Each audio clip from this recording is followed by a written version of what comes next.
Customer service, done right, can be your company's single biggest competitive advantage. Welcome to the Customer Service Revolution. Join customer service authority and best-selling author John DiJulius as he interviews leaders who are revolutionizing their industries. This is more than a podcast, though. It's a movement. The Customer Service Revolution is a radical overthrow of conventional business mentality designed to transform what customers and employees experience. If you're a revolutionary customer service leader who's ready to stop competing on price and obsessed with building a brand that people cannot live without, this podcast is for you.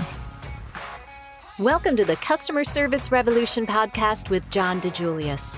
This week's episode is from a keynote John presented at the Customer Service Revolution Conference in Cleveland on November 7th, 2022. The presentation was based on John's best-selling, groundbreaking book, The Customer Service Revolution. Enjoy. How many people in here feel that your company, already provides superior customer service? Raise your hand. Keep them up for a second. Raise them high. I just want to get a percentage of the room. Now, I also want you to do this with your organization when you get back. Whenever I have one company in the room, employees, I usually have to count the hands that don't go up. I got to look and see, all right, I don't think she has her hand up. Usually you can put your hand down now, but usually everyone's confident that we crush it. Okay. Bain & Company asked 300 different leaders that same question, 300 different organizations. Anybody want to take a guess at what percentage felt that their company provided superior customer service? 80%. How'd you know that? Right? So they were pretty confident. What they didn't know was that at the same time they were surveying 3,000 of their customers. Anybody want to take a guess at what the percentage of their customers agreed with them? Lower. Audrey, you've seen this 15 times. What's the answer? What's the percent? 8. Audrey is a stalker. She's seen me a lot of times and she still comes in. A lovely. Yes. Okay. 80% of them were convinced, yet 8% of their customers agreed with them. Who's right? Okay, not because their customers are always right. I don't subscribe to that, but we better all realize that we work in the customer perception business. You could tell me all day how great your experience is, but your re-sign rate, your referrals, your retention, your employee turnover, those don't lie. Okay, so it's a big question. Why? Why do so many of us overrate the experience we give? And we could spend a day on this. And I want you to ask your employees. The first answer I'll get is, well, maybe we're not asking our customers. And that's huge. Measuring customer satisfaction is huge. But I love Steve Jobs' quote. Don't ask people what they want, give them what they can't live without. Love that. So if you look at these revolutionary companies that disrupted their industries, that blew up their industries back at the time, revolutionized their industries. They didn't do focus groups. They didn't ask the customers what they want. Pretend this was 1977. Who was around in 1977? Okay. A couple of you. Good. This was 1977 and you were coffee drinking consumers and I was facilitating a focus group. And I said in 1977, what would you like in a coffee drinking experience? Well, you would have said a coffee what?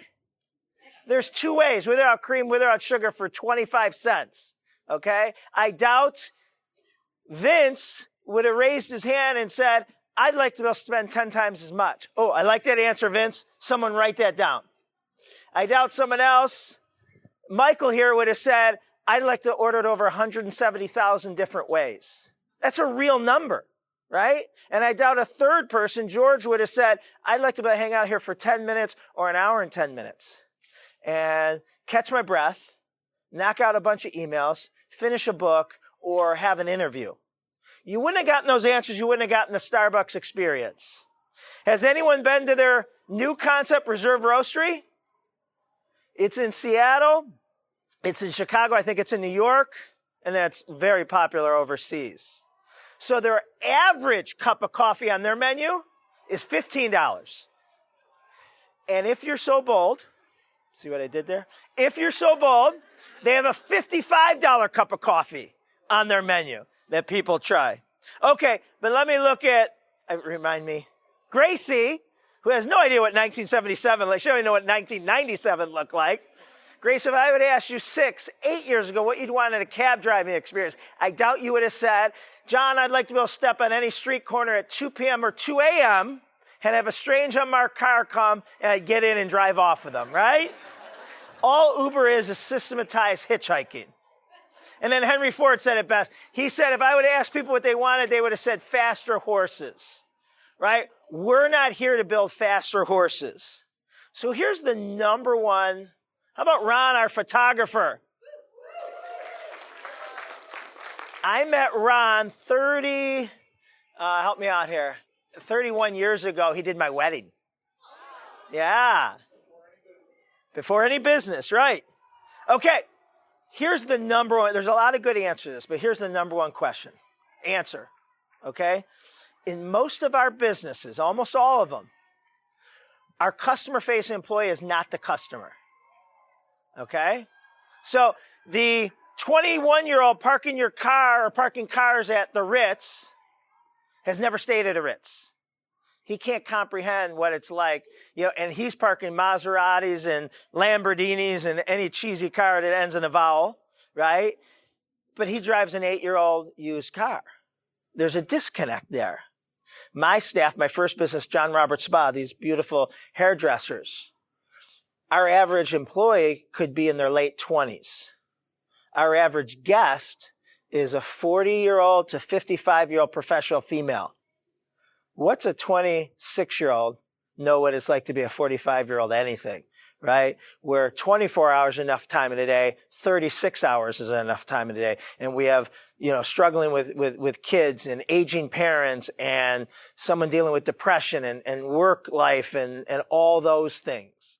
It doesn't mean we change who we hire, but we got to help them understand who they're dealing with. Because we all transactionalize. We work with a lot of healthcare systems. Anybody in the healthcare? Okay, good. You'll know this. They refer to their customer. I'm not picking on them. It's the best, hardest job in the world. They refer to their customer as 201B. What's 201B? Do you know? 201B? 201B needs their room number in bed, right? 201B needs, no, that's my mother, right? They could be guilty of this. Is my 3:30 here yet? My 5th haircut of the day, my 3rd last one until I get the hell out of here and be off for the weekend. My keynote in Nashville. We all transactionalize what we're doing. So every company we work with, all the companies you've seen, Chick-fil-A, Starbucks has this, every company, the first thing we help them do, and you can do this, is create a day in the life of a customer that you show in the interview process, you show at orientation, you constantly show. So I'm going to show you John Roberts Spa. And just to set up better, if you're not familiar with the sun, I'm struggling. I don't want them to look at you as their 4:30, your 8th haircut of the day, the 3rd last one till they get the hell out of here. They need to better understand what part they need to play in your day. And so this is showing them who potentially is coming in today, what they have going on in their life.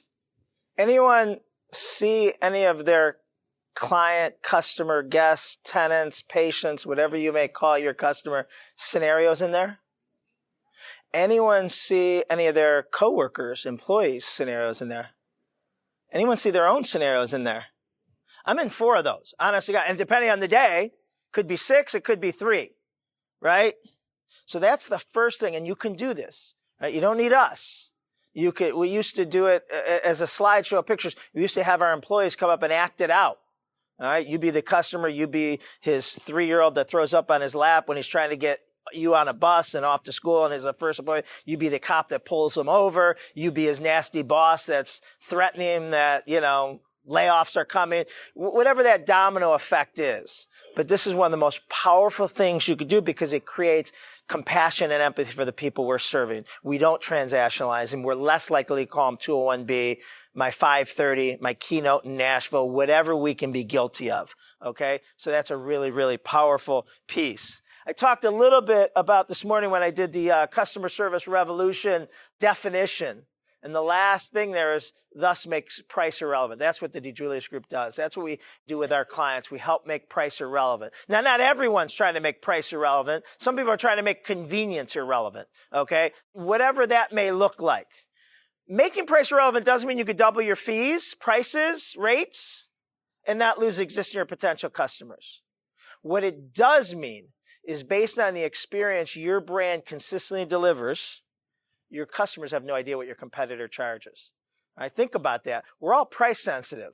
I've been the idiot that's driven 3 extra miles to save 50 cents on something, not realizing I just lost in that exchange, right? But I have a few people personally and professionally that I am so loyal to. Ron Kotar is my photographer. I'm so loyal. I've been using him for 31 years. Corporate events, family events, you name it. And I tell everyone that if they need a great photographer, you got to use Ron. And some people might say, well, what's he charge? Because my photographer charge, and that's right, I don't know.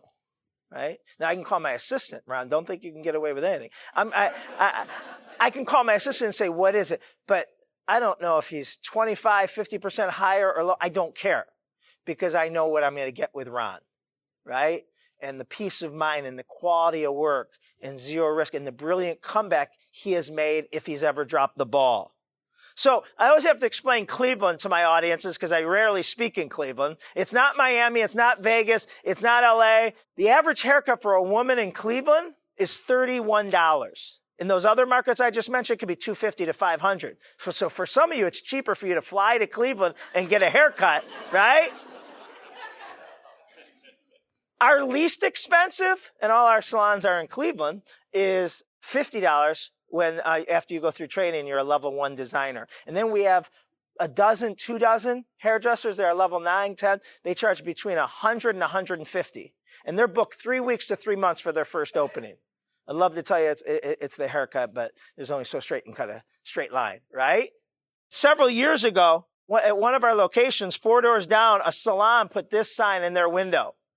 And my staff freaked out. They said, oh my God, we're going to go out of business. We got to start running promotions, discounts. I said, no, we don't play those games. Let's focus on our experience. Let's focus on our promise. Let's be brilliant at the basics. Let's be consistent. Let's raise our game. And then we put this sign in our window.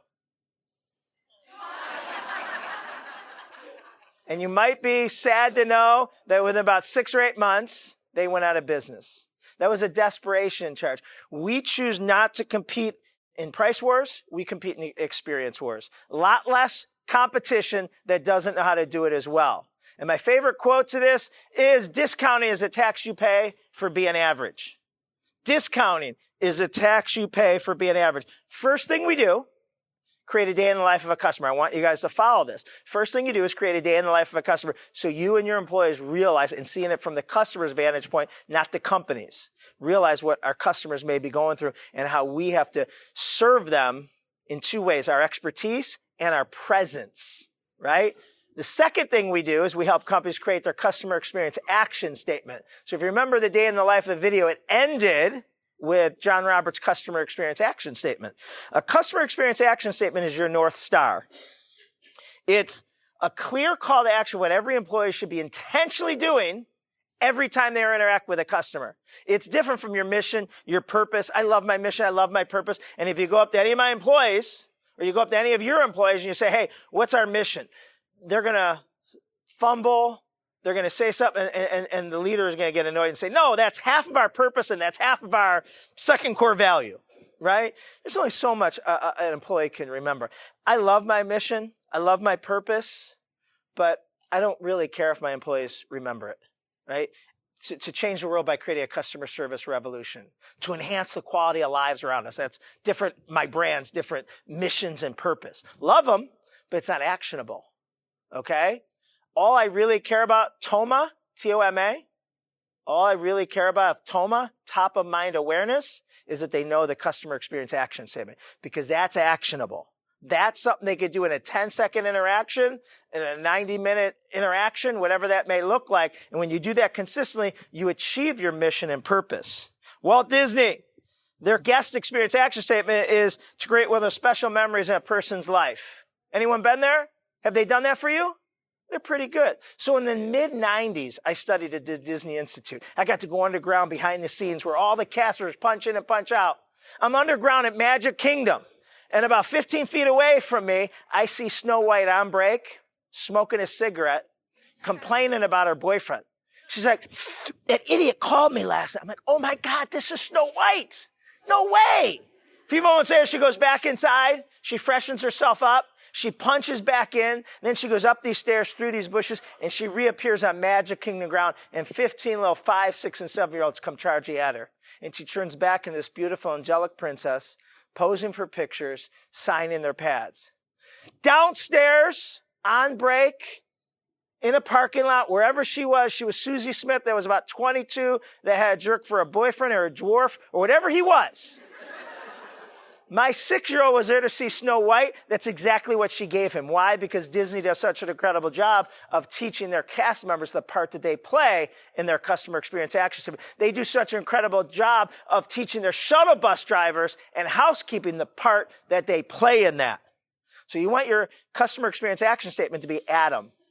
You remember I talked about CMPD's Charlotte Police Department. Their customer experience action statement was to leave a positive impression and earn a genuine thank you. Okay? So that has to be Adam, A-T-O-M. Actionable, trainable, observable, and measurable. Means I can watch Michael interact with someone, greet someone, say goodbye, answer the phone, read an email response he just sent, and say yes or no. We helped Starbucks create theirs. And for over 12 years, their customer experience action statement was on the inside of their green apron in every employee in every Starbucks in the world. Every Malaysia, you name it, it was on there. Why was it on the inside of their green apron? Your customer experience action statement, unlike your mission, core values, and things, you don't put that on your website. The only people you advertise your customer experience action statement to is your team. That's why we always say after you create your customer experience action, what's your green apron? What are you going to use to advertise to your employees every day? So the customer experience action statement is what you do. The pillars are how. So this is really important. You want 3 pillars.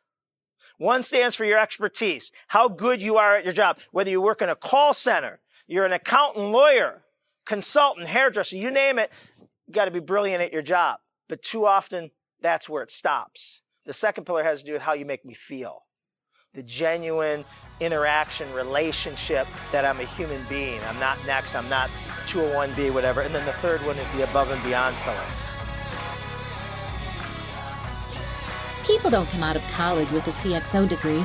That's why the Customer Experience Executive Academy was created. When you're tasked with designing, leading, and managing the customer's experience, there's a lot at stake. We know you want to make a difference in your organization, and we also know how difficult it is to do that when you aren't sure what to tackle first. The Customer Experience Executive Academy gives enrollees the tools to efficiently create an impact as a customer experience leader. Our graduates are taught a simple framework that allows them to create customized solutions within their business. You'll implement systems throughout the year-long program while learning and sharing best practices with your fellow classmates. For details on how you can enroll, contact Claudia at thedijuliusgroup.com or schedule a call at tdg.click/Claudia. So, back to John Roberts Spa. Faith, what's our customer experience action statement? That's right, that's it, with the pillars. To be the best experience in Others Day, because we want to make sure, we changed it recently to others instead of guests, because this applies towards internal, each other, team members, vendors, the UPS man. Like, it's not just an external thing. And how do you do that? Know more, connect more, give more. That matches those 3 pillars. Know more is no one better be smarter at their job than whoever you're coming in contact with on the phone to book an appointment, whoever. Connect more is that we make a connection. We find out who you are. It's about you, not us. And then give more is our above and beyond pillar. All right. First thing is create a day in the life of a customer. Second thing is that sets up why your customer experience action statement is what it is. Chick-fil-A's is to make, oh my gosh, I say this every time I speak, make someone feel cared for, make their customers feel cared for unlike anywhere else.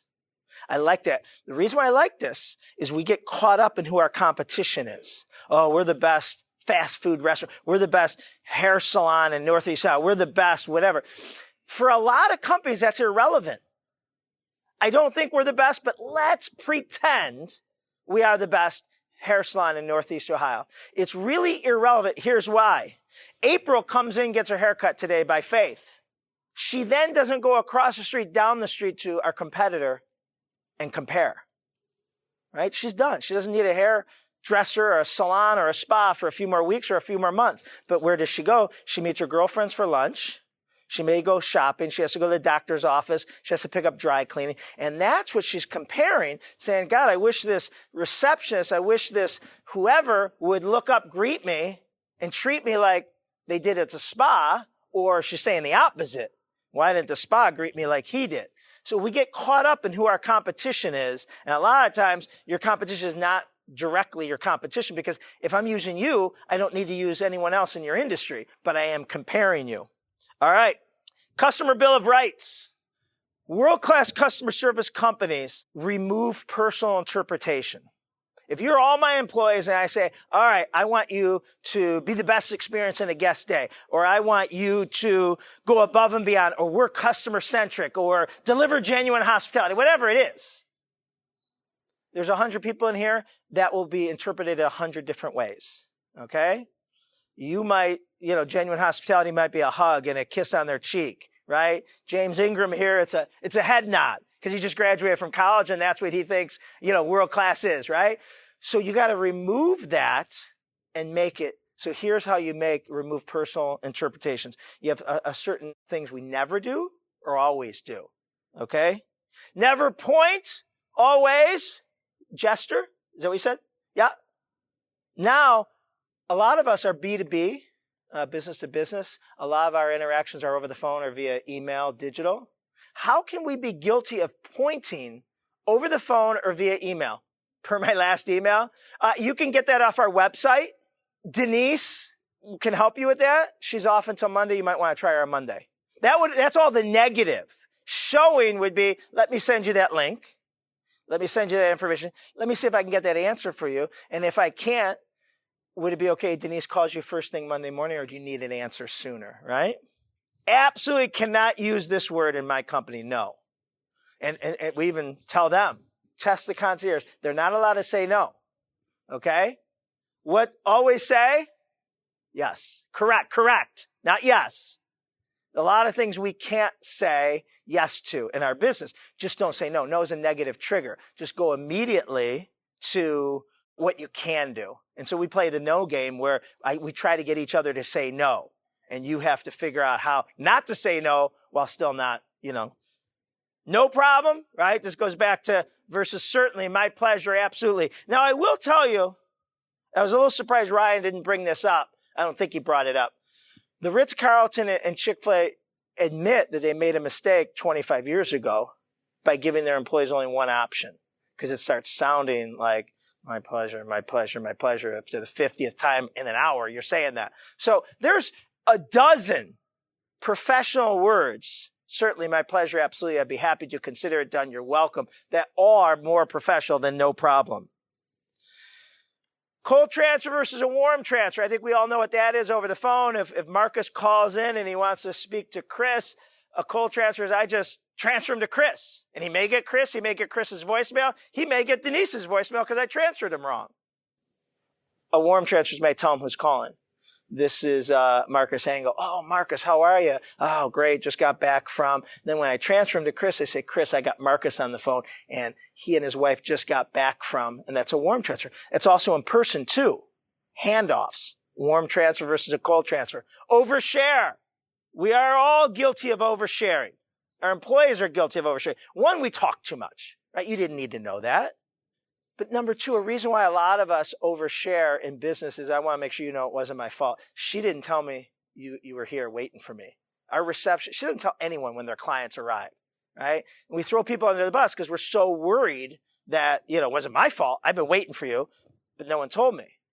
So listen, if we need to take someone out back and beat them, that's our business. The customer doesn't need to know about any dysfunctionality that we're having. Just take care of it.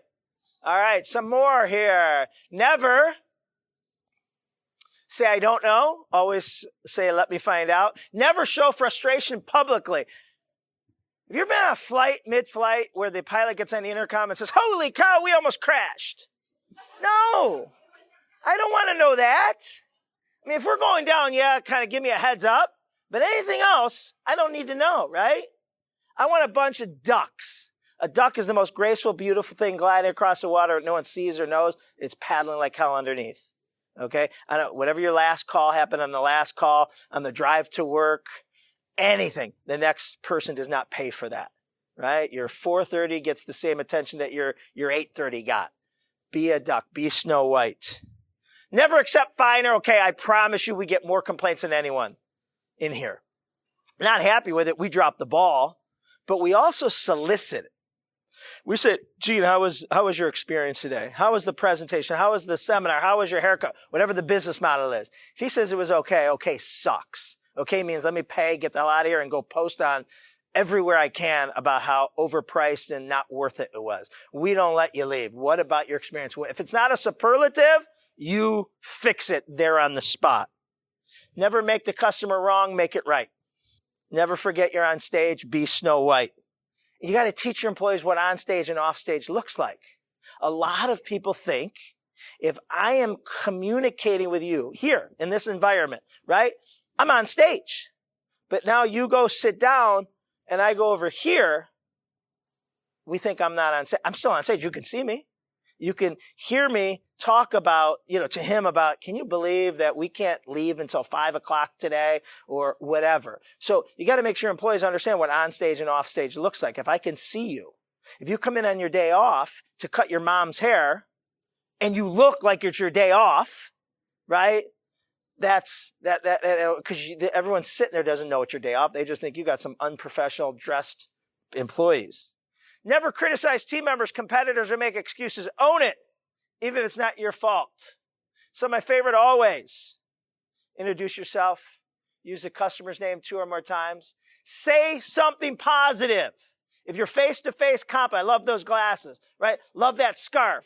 Love your shoes. Whatever it may be, authentic. I'm not teaching you not to be authentic. I'm teaching you to slow down. Be less transactional, more interactional. Beat the greet. This used to say beat the customer, but United took it literally, so I had to change it to beat the greet. Beat the greet means no one says hi to you first. 15 and 5 means you come in 15 feet of anybody, coworker, UPS man, client, you smile and nod. You come within 5 feet, you say something. Even if I'm walking by Marcus to get the Benjamin, good morning, welcome back, great to see you again.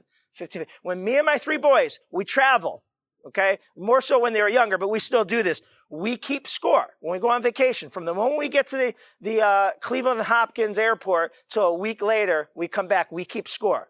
So here's how they get. It's the only time it's okay to talk to strangers, okay? As long as dad's with you. So here's how it works. We're walking down the airport terminal or the resort. And we walk out and we see someone walking towards us. I say, good morning. Right? That means I own you. I get a point for you. I said hello to you first, stranger. My boys cannot get a point for saying hello to her because I own her. So I'll see the guy in the blue? Hey, hi, mine, okay? So we're doing, but the guy by the pool, by the bocce courts, yeah, he's mine too. However, the other 3 of us, or who's ever together, has to say hi first, even though we can't get the point, because if anyone says hi to us first, we lose 20. So I literally have walked off an elevator at a resort, bump into someone, she says, good morning. I'm like, shit! She has no idea why I'm mad. I'm like, oh my God! I had to go see 21 people to get back to even here. Smile is part of the uniform. We send people home for being out of uniform. Faith can finish this sentence. Faith, are you happy? What should you do if you're happy? Tell your face. Your face has no idea, right? No RBF here. Tell your face if you're happy. And there's not an interaction you can't use this on. It could be on the phone, face-to-face, over the email. Is there anything else I can do for you today, Allison? Making Allison feel like she's it. Even though I got 3 people behind her, checking in, checking out, phones blowing up, email. Just by concluding any experience in an email, face-to-face, is there anything else I can do for you today? No, but thanks for asking. So you want to create a short list. I gave you way too many. A short list of nevers and always. This, if you do nothing else, will propel your experience by being brilliant at the basics. Because what you see there is all those things I just went over are common sense, but the majority of companies do the nevers way too often. Okay. Now, who likes jewelry in here? Anybody like, do you? Good. You're going to love this, Valerie. Okay. When you go to launch your nevers and always, you're going to want to get this on your way out for your team. Introducing a revolutionary breakthrough in customer service training, the Zapper. No more grueling hours training and reinforcing. Now, even your newest employee will perform expected standards even when the boss isn't around. Simply create your non-negotiable standards list, program it into the discrete device, and snap around the employee's wrist. The Zapper is now set to send a correction alert when your standards are not followed.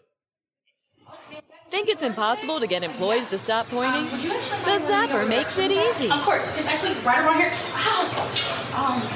You okay? Yes, I can definitely show you. Right this way. Thank you. You're very welcome. The Zapper saves you time, money, and embarrassment. Is the thought of your best customer going unnoticed keeping you up at night? With Zapper, you can rest easy. Hello?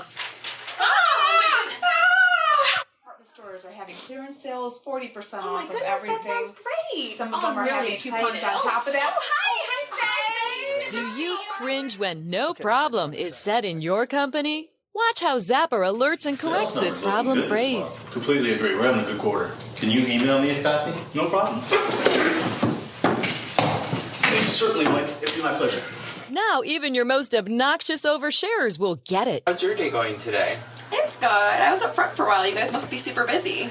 No, we're not busy at all. I was just in the back getting my... Zapper is also water resistant. The DiJulius Group is not responsible for repeat offenders' injuries caused by burn and learn setting. Order yours today and we'll send you not one but 2 Zappers for the price of one. The Zapper! Still want it? Is anyone from HR in here?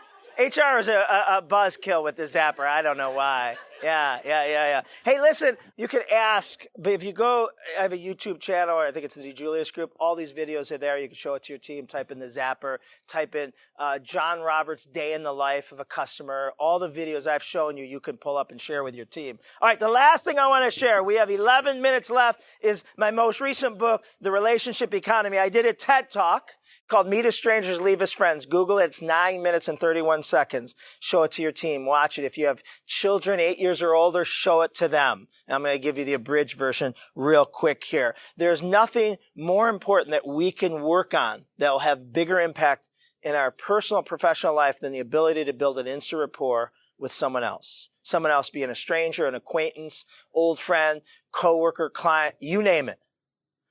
The problem is that that's not taught anywhere. It's not taught at home. It's not taught in any school.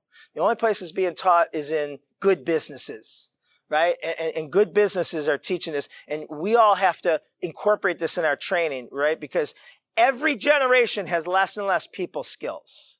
And then we have 30 and under, at no fault of their own, are relationship disadvantaged, okay? They weren't forced to be in the environment to have these, but they are rock stars once you get them. So how do you train someone to work at building an instant rapport with someone else? First thing is, everyone you come in contact with has an invisible sign above their head that says, make me feel important. You do, I do, our customer does, our coworker does, the UPS. I'm very big on the UPS. I was a UPS driver for 9 years. So, give the UPS guy some love. Okay. Stephen Covey said, people don't listen with the intent of understanding. They listen with the intent of replying. Who agrees with that? Yeah, sadly, everyone does. Scientists studied the human brain. They found it takes the human brain a minimum of 0.6 seconds to formulate a response to something said to it. Then they studied hundreds, thousands of conversations. And they found that it took the average gap between people talking was 0.2 seconds. How, Morgan, am I responding to you in 1/3 the time my brain will allow me to? It's not a good response, okay? How am I responding to you? Yes, correct. I had my answer ready minutes ago. I've just been waiting for you to come up for air so I can say what I've been dying to say. So what should we do when we talk to others? I'm sorry, what? It's a joke, guys. Baby. You shut your mouth when you're talking to me. Or listen. The greatest gift we can give anyone is the gift of our attention. And that's hard today with all the noise and my Apple Watch going off and looking over your head and all these things. That's a hard thing. But we got to be able to give it to our next client. We got to give it to our employee. We got to give it to our family. The gift of our attention. We got to turn everything off. How many people in here feel that you are already pretty good? Be proud. Pretty good at building an instant rapport with someone you just met. Raise your hand. Keep it up. Okay, I believe most of you, but I'm also going to call BS. Here's why. If me and Chris here sat down at lunch or tonight at the cocktail, whatever, and we talked for 20 minutes, doesn't mean I built a relationship or rapport. I may have been talking to Chris for that 20 minutes about myself, right? I didn't build a rapport. I just threw up on him. So here's how you prove to me yourself. Here's how I prove to myself. If my 3 boys are here, they're walking around here somewhere. If I see anytime my boys talking to anyone, they know what I'm going to ask them. After they talk to Scott, I'm going to go up and I'm going to ask them, can they tell me 2 or more things that they're Ford? Can you tell me 2 or more things that Scott's Ford? Okay? If you know 2 or more things that the other person's Ford, you not only built a relationship, you own the relationship, because to each and every one of us, our own Ford is our hot buttons. It's what we geek out about. It's what we start talking fast about, right? F, what's that stand for? Do they have kids? Are they married? How old are their kids? What activities are their kids into? O, occupation. What do they do? What's their title? And a lot of stuff you have to collect anyway for your company. R, recreation.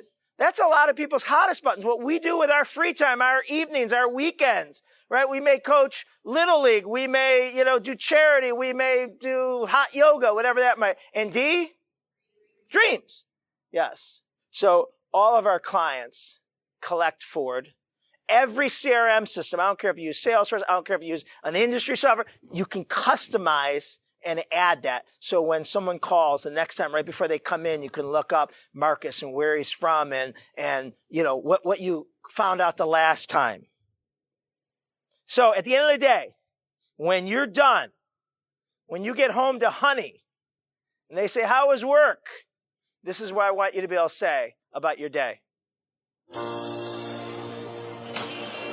David, Smith. Nancy Andrews. Yep. What are you up to these days? I'm married. I've got 2 great kids. You want to see their pictures? Yes.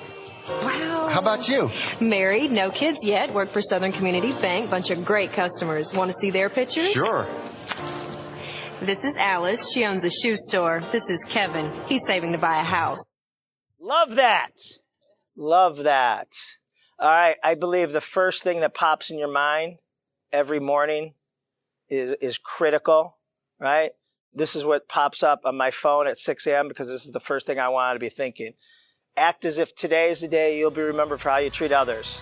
Act as if today is the day you'll be remembered for how you treat others. Thanks for listening to the Customer Service Revolution podcast with John DiJulius. Did you enjoy this episode? Consider leaving us a review. We value your feedback and love to hear how you're using the podcast in your organization. To hear more, be sure to subscribe now on iTunes, Spotify, or wherever you listen to podcasts. Thanks for being part of the Customer Service Revolution.